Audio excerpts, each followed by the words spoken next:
I veliki pozdrav svima, ja sam Zamaćin Učenik, dobrodošli u novi video na mom kanalu. I danas se ovaj ovdje lik vraća.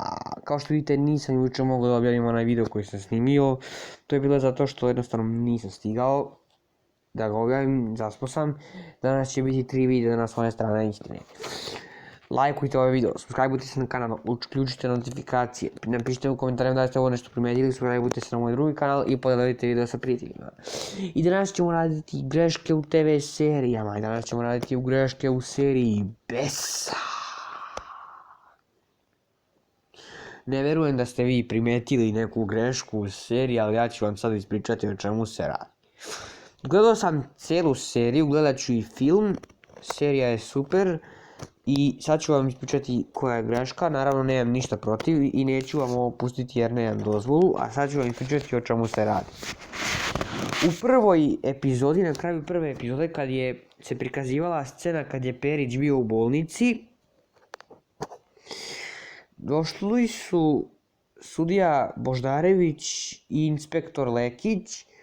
I Lekić je rekao: gospodine Periću, ja sam inspektor Lekić, ovo je sudija Boždarević, želimo sa vama da popričamo oko saobraćajnog incidenta u kome ste vi učestvovali.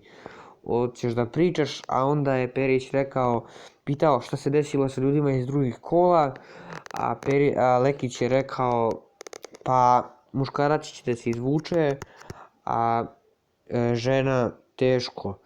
A onda je medicinska sestra došla i rekla: pustite ga, vidite da mu treba mira. A onda je sudija rekao: hvala vam gospodine Periću, još ćemo razgovarati o ovome. A nisu ga ništa ni pitali, on je samo njih pitao šta se desilo. Nije baš bio neki razgovor, ali dobro, nema veze, serija je svakako super. Odlično, odgledao sam sve epizode, svaki minut, svaki sekund sam zapamtio. I sve je bilo super.